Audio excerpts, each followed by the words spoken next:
make one announcement. And that is that I extended the deadline for lesson 12 and 13 a bit longer. There were some people who are really solid students in this class who needed a bit more time working their way through lesson 12. And it's important enough to me that you, well, I mean, of course, I care that you understand the material, but it's also fundamental enough material that I need you to understand it, that my goal is understanding, not meeting some artificial deadline. I made it due, I think, like this Friday, giving you several more days. I'm honestly fine extending it through the holiday weekend and having it due Sunday, the night before we come back. The only thing I'm going to say is I am going to hopefully do some winter camping for at least a couple days over the long weekend.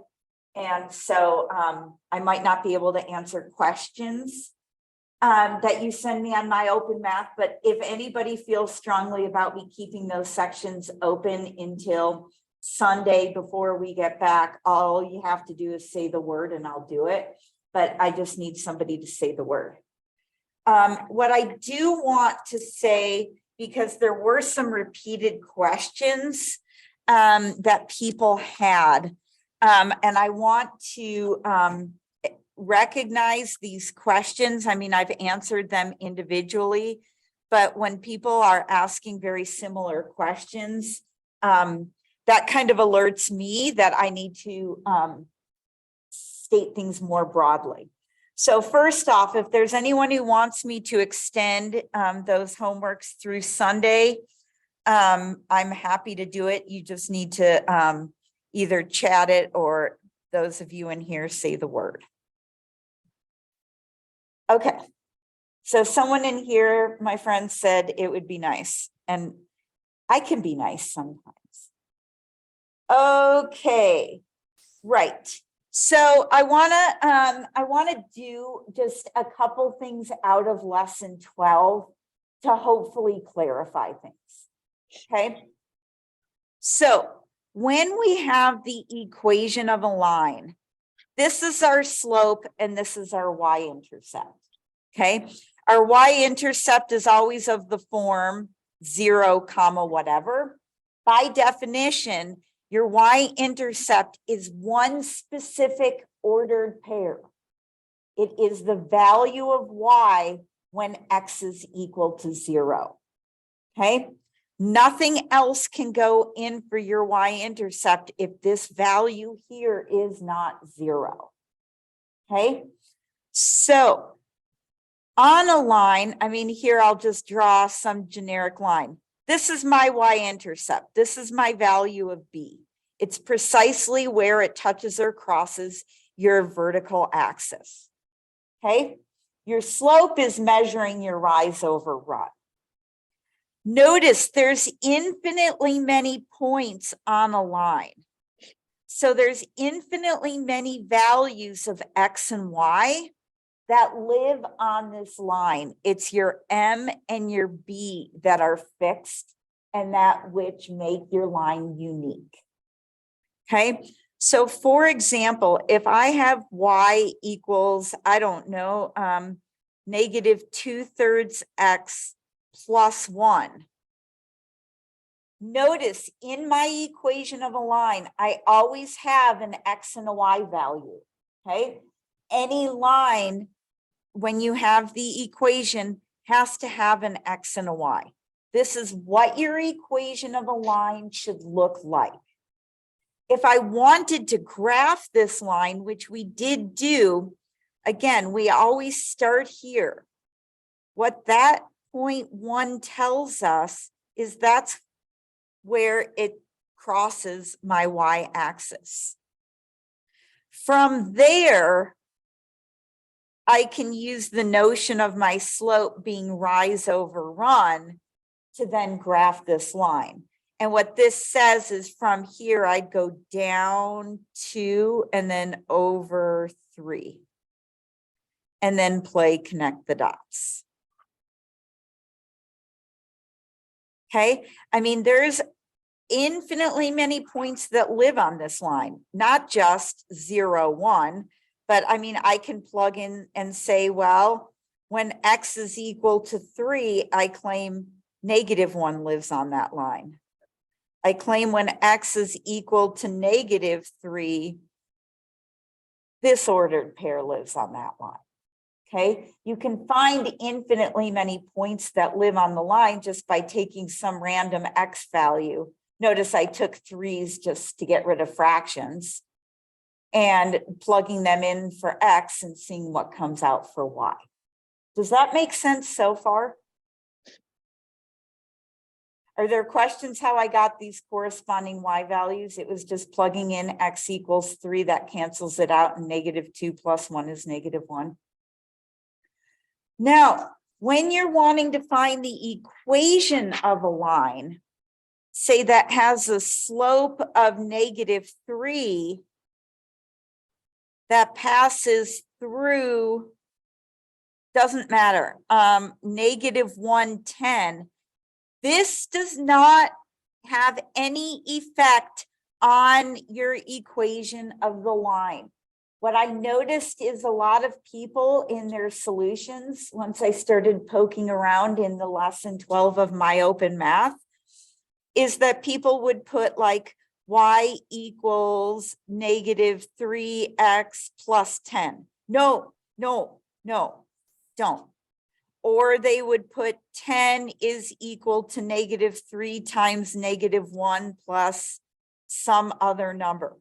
No, when you are putting in the equation of a line, you need to identify your M and your B. Notice here, we're given our M. Our M is -3. So thus far, what I do first is I put in my slope.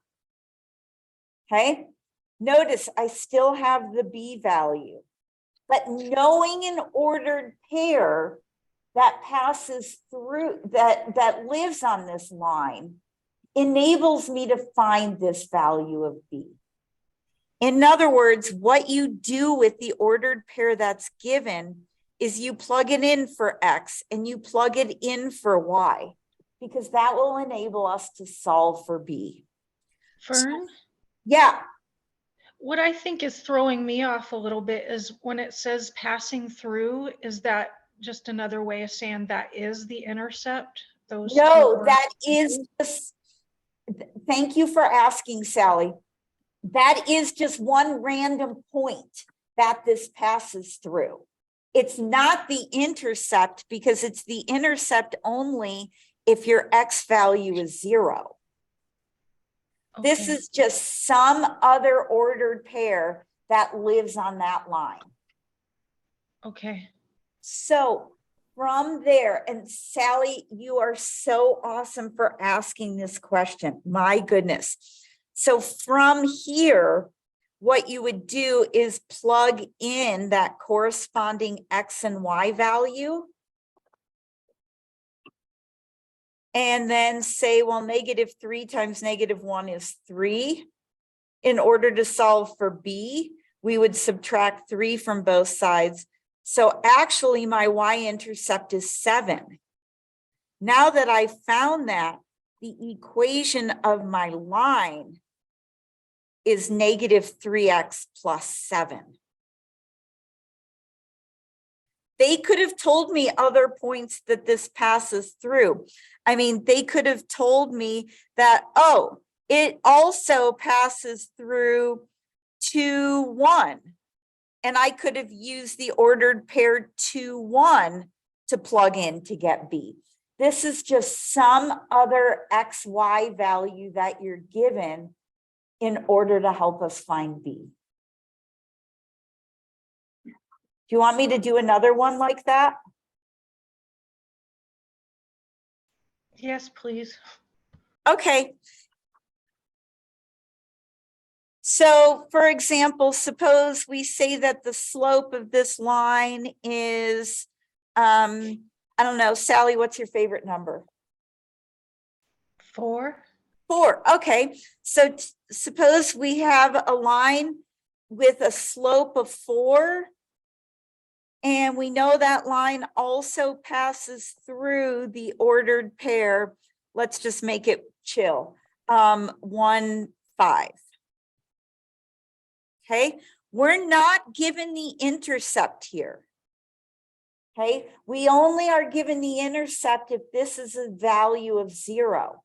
What this tells us is thus far, the equation of my line is 4x plus b. We're given Rm. Now we need to find our b in order to get the equation of the line. So what we do is we say, well, we know that this is a corresponding xy value that's going to jive in this equation because the line goes through it. So let's plug in this ordered pair for x and for y, because that will allow us to find the value of b. So here I would say my y value is 5 when my x value is 1.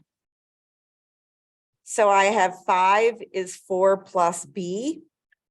Now I can solve for b by subtracting 4 from both sides. So I get b to be 1. So this line would be 4x plus 1. So if you're given your slope in some ordered pair, what that tells you is first plug in your slope, then plug in the corresponding ordered pair, because that will allow you to solve for the value of b.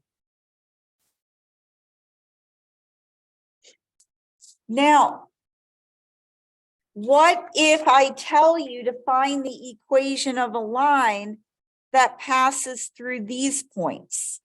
Oh boy, I don't know. It's 20, 22, and what's the date? 11/21. Oh, this is going to be just totally ugly. I was trying to do something fancy by like, oh, let's use the dates, but let's just pick nice numbers to make our lives simpler. Let's do -1, 5, and 2. Let's see. I'm going to try to make this nice.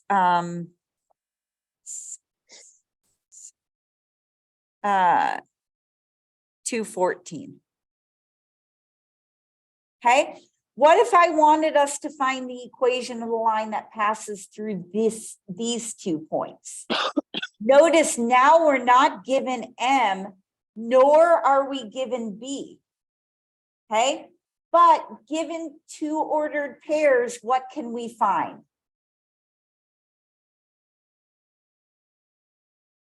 The y-intercept? When you have 2 ordered pairs, you can find the slope. Remember, the slope is the change in y values over the change in x values. So when you're given 2 ordered pairs, the first thing you're going to want to do is find the slope. So the slope is the change in y values, 14 minus 5. Since I started with 14 in my numerator, I got to start with this partner in my denominator. So I divide by 2 minus a -1. What's 14 minus 5? 9. What's 2 minus a -1? 3. So now we have found our slope to be 3. So the equation of my line thus far is 3x plus b. Now what I need to do to get the equation of my line is find my value of b. Notice we're given that our line passes through these points. In other words, I could take this ordered pair and plug it in for x and y in order to find b. Or I could take this ordered pair and plug it in for x and for y and find b. And no matter what, I'm going to get the same thing. Okay, so again, it doesn't matter which ordered pair we plug in, but at this point now, the procedure is the same as the examples I started out with. Okay, so if I take this ordered pair, I'd say 5 is 3 times -1 plus b. So to solve for b, I'd add 3 and I get b to be 8. Let me show you. If I chose to plug in this ordered pair instead, I'd say 14 is equal to 3 times 2 plus b. That gives me 14 is 6 plus b. To solve for b, I'd subtract 6 from both sides. I still get the same value of b. So therefore, the equation of this line is 3x plus 8.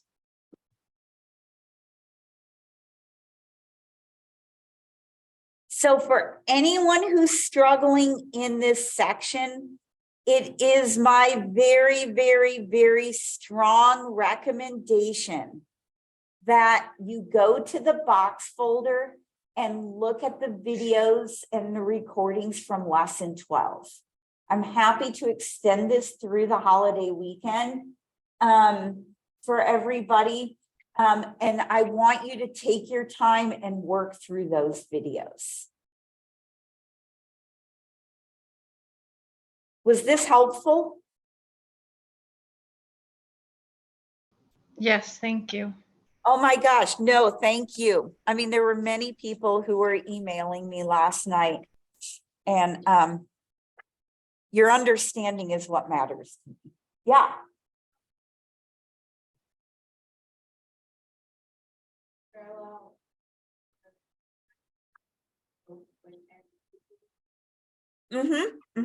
And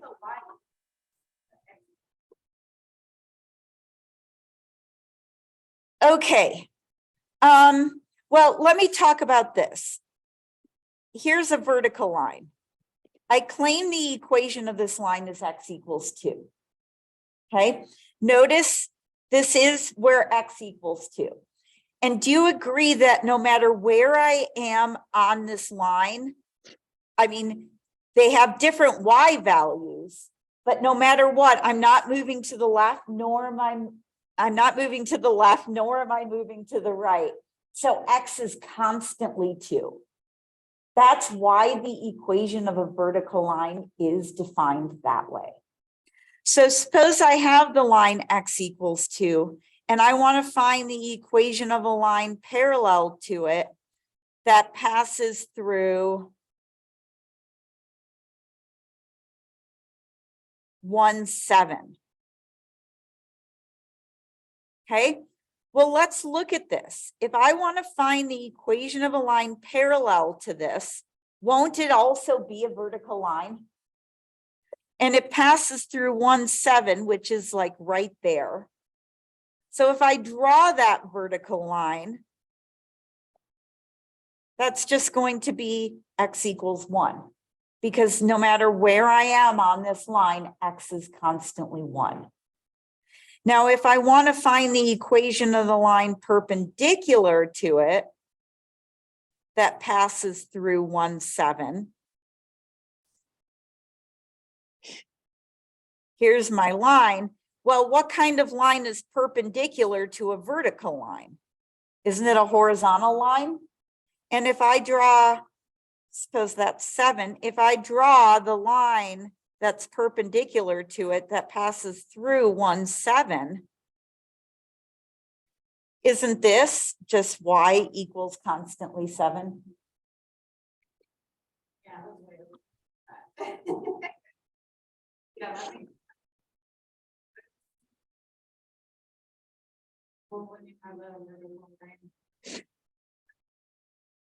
When you have a vertical line, the slope is undefined, yes. But there's a difference between the slope and the equation. Yeah. Okay. Those of you on Zoom, can you see my open math page?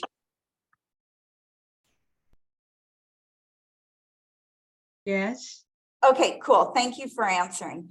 I was just asked to do a question and I needed to get there. So lesson 13, number 6.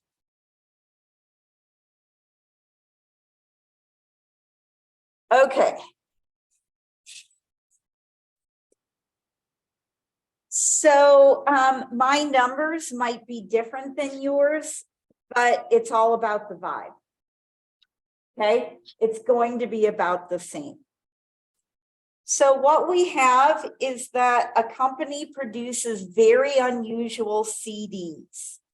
And I'm going to just take notes here so that I can then, well, no, I'll just do it on the screen because it's all given. Okay, we're given the variable cost. So what this part requires is that you remember what in your cost function, your slope and your y-intercept represent. Okay. And notice we're given the variable cost. By definition, that is the cost to produce each CD. What is that in my cost function in the equation of my line?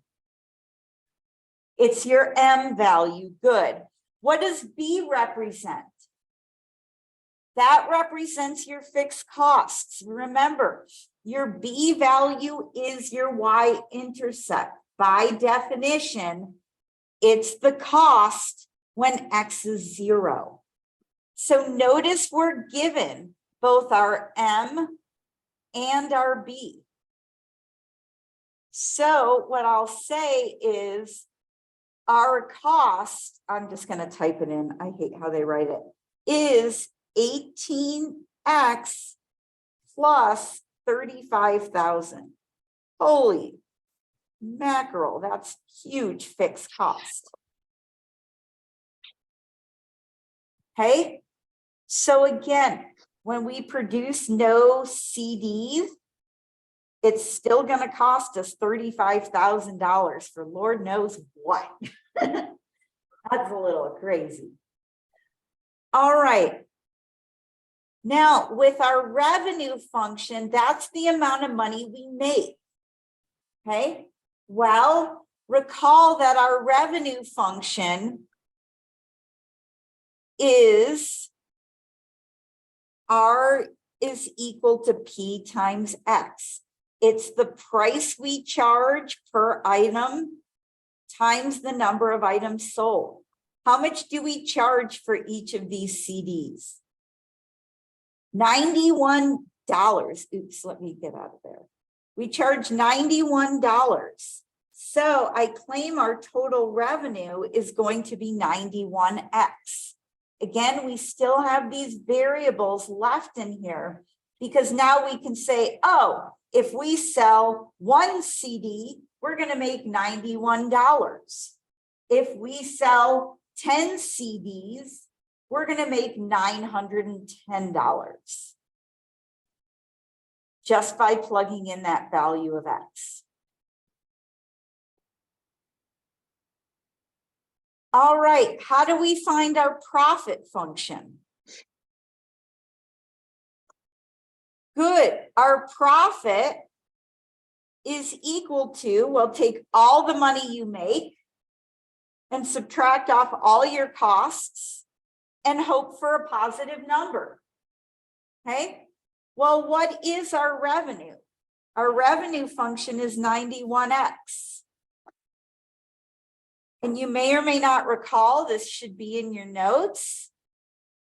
You subtract off your entire cost function, so you need those parentheses.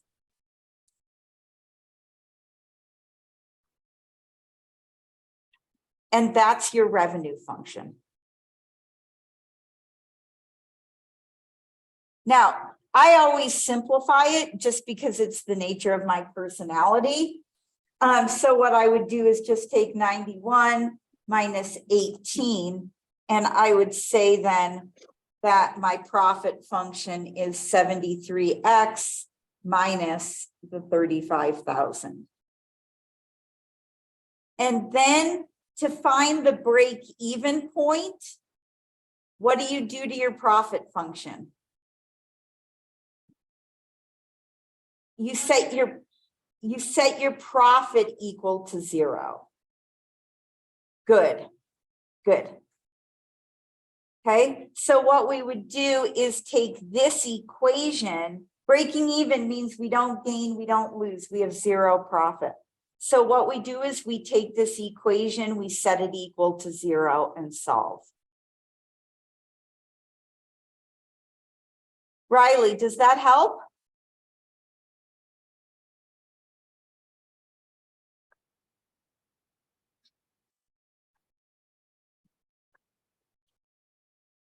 Cool. What other questions do you all have? I mean, if you have questions in lesson 12 and lesson 13, I mean, bring them on.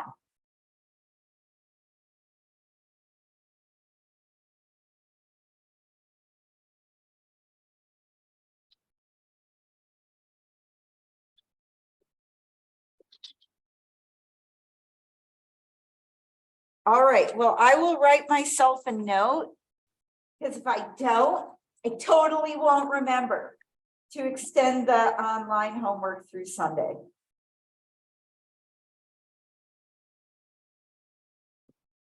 Please, during the break, if you're behind on these sections, use that time. Use that time to go into our class box folder and access the recordings. I have them dated and the lesson written, so you know what's being covered in each of the particular class. I have posted in there the notes, the video, and the audio. So if you just want to listen and have the notes, that's cool. I just put it all in there. Is that helpful?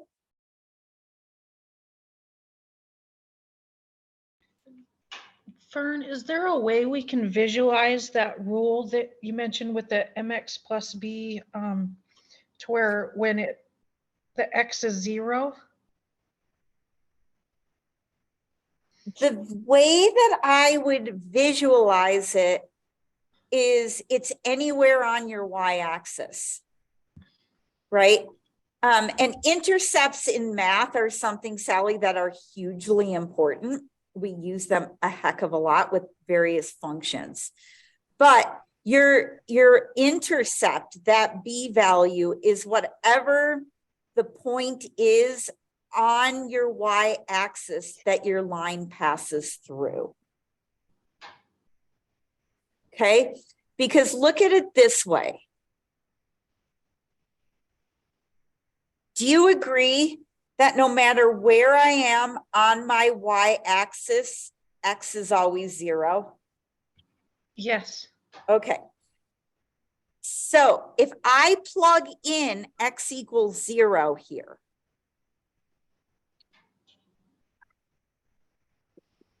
right? It's by definition where x is equal to 0. Do you agree that anything times 0 is 0? Yes. So I'm just left with y equals b. Okay. So the way you want to think about this b value, you can identify it in an ordered pair if you have a 0 in for x. The other way you can think of it is it is the point that is on your y-axis. Okay. So all those type of equations are always going to be vertical lines? Well, no, the only equations that are vertical lines is when it's x equals some number. If you wanted to talk about the equation of this line, we can. Okay, what is my x value no matter where I am on this line? 0. 0. So if I wanted to talk about the equation of my y-axis, I would say the equation of that line is x equals 0. Okay. Okay, The equation of any vertical line is x equals whatever the x value is. But for example, if I'm talking about, I mean, let's just talk about the line y equals x. This is called our identity function. Okay. Do you agree that this, if I write this as y equals mx plus b, means that my m is 1 and my b is 0? Because I could rewrite this as y equals 1 times x plus 0. Do you see how these are equivalent? yes. Okay, right, because 1 times x is x, and okay, we can add 0 or not. What this tells you is that your b value, your y-intercept, is at the ordered pair 0, 0. And then we have a slope of 1. So this gives us the rise over run. So from this value, we go up 1 over 1, up 1 over 1. And we get this diagonal line going through our origin.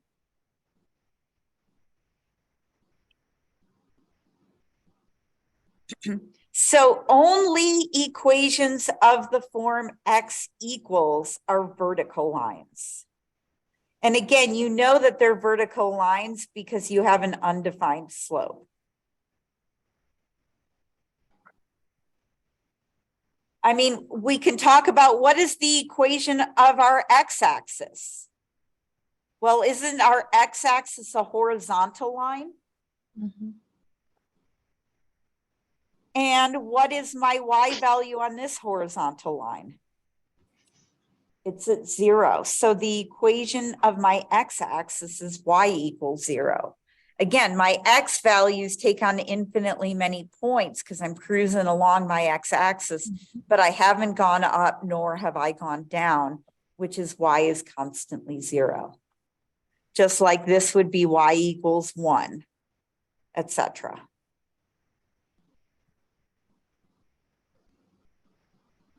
Vertical and horizontal lines are the exception rather than the rule.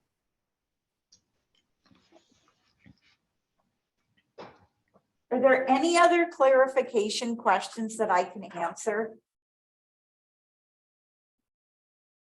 Please, please ask.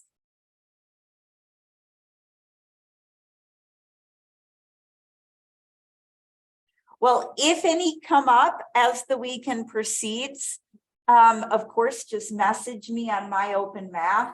I am around during the weekend, so if anybody has questions and needs clarification because you can't get further, you know what I'm going to ask you to do? I'm going to ask you to send me an email and we can Zoom.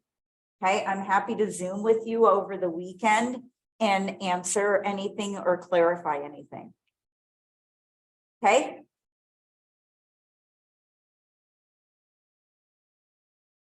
Okay.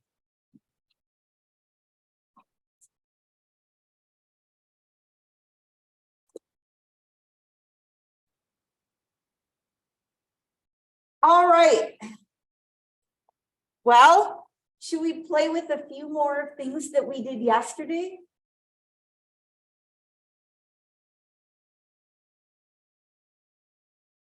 Oh, absolutely. And Sally, I am sincere. I am so happy to Zoom with you over the weekend. I plan to ski most days, but it's pretty darn cold in the morning. So we can Zoom in the morning and then I can go play for the day and I'll feel really good because I'll have talked about math for a little bit. My poor children, right? Okay. Seriously, don't hesitate. I'd rather help you and have that be part of my weekend than not have the opportunity to help you learn this material. Okay. So I want you, we only have about 9-10 minutes, which is fine. And so what I want to do is do a couple more of what we were talking about yesterday. And then we will jump back into this on the Monday we get back from our long holiday weekend. Okay? Are you psyched? My friends, one quick comment. When we get back, we have 2 weeks of classes left. So after today, you only have 8 more class periods with me, not including when we come and take our last test.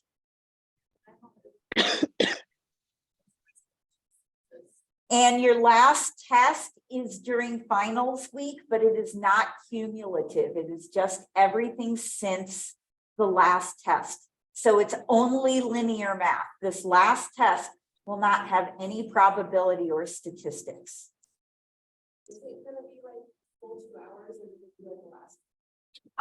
Yeah, so there is another question. Is it going to be written to take the full 2 hours, or is it going to be just a regular hour exam? And my answer is it's going to be a regular hour exam. I'll give you the full time.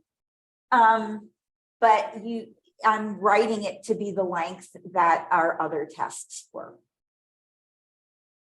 This is the first semester that we've had a non-cumulative final for Math 115. In the past, what we've done with the last test is we've made it half of linear math, and then the other half of the test is probability and statistics. And we decided not to do that this year as an experiment. We appreciate that. Yeah, I figured. And, you know, the thing is, you know, in some classes, it's really important to have a cumulative final because it's important to put all the material together.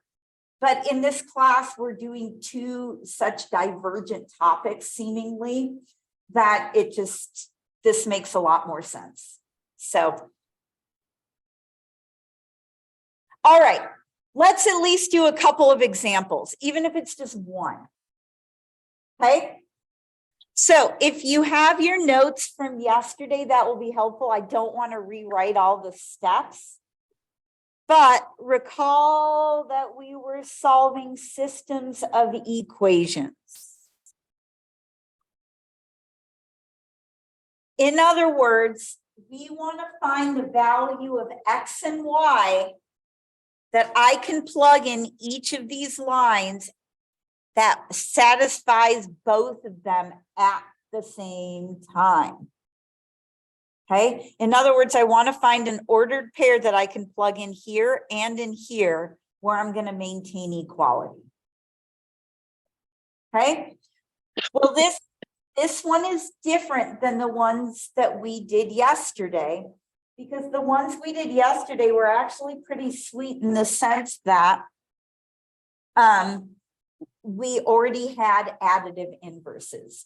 Remember, our goal is to be able to add these together, and one of the variables, the X's or the Y's, will cancel. Well, that's clearly not going to happen here. Okay, you need additive inverses. So this is going to require us to determine which variable we want to get rid of at the start, and then multiply the equations by whatever is needed. Now, it does not matter which variable you choose to get rid of. You're going to end up with the same answer. Okay? The inner process is going to look slightly different.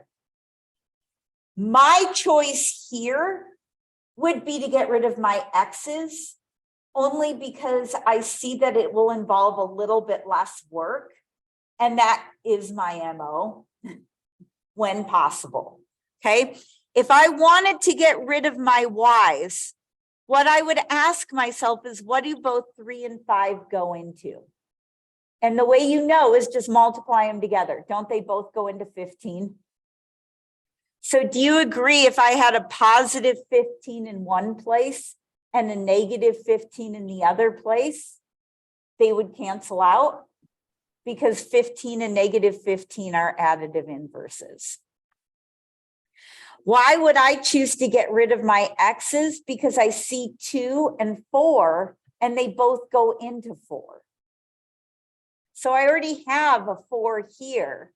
Do you agree if I had a negative 4 here, we'd be in good shape? Okay, so what do I need to multiply this equation by in order to have a negative 4 right here? Well, what do I need to multiply 2 by in order to get negative 4? Negative 2. So what I would then do is I'd rewrite my top equation. I don't need to do anything there. It's legal to multiply an equation by something as long as you multiply each term by it. So tell me, what do I get when I multiply my bottom equation by a negative 2? Negative 4x minus 10y is negative 6.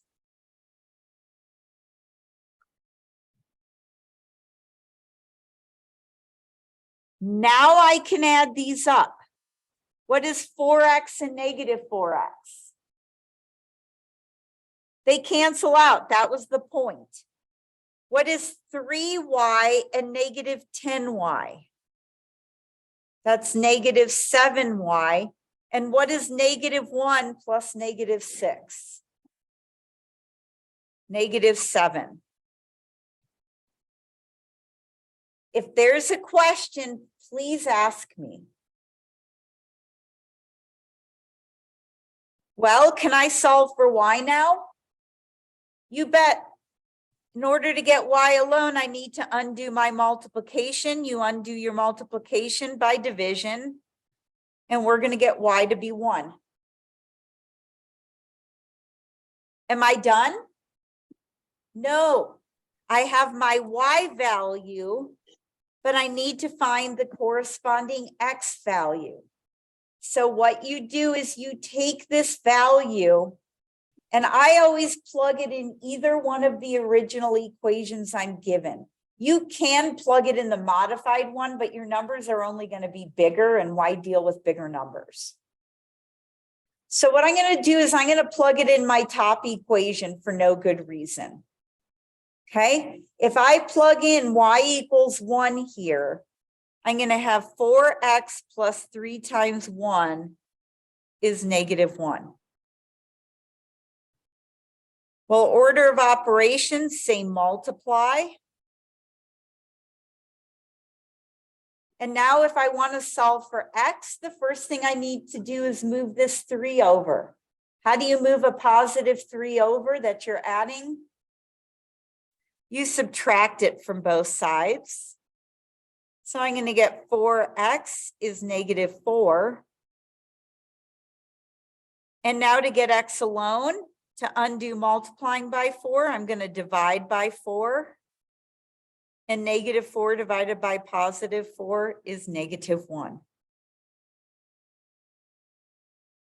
So what we're saying is if you plug in x equals negative 1 and y equals positive 1, you're going to get a true statement in your first equation. Similarly, if I plug in x equals negative 1 here and y equals positive 1 here, I will also get equality.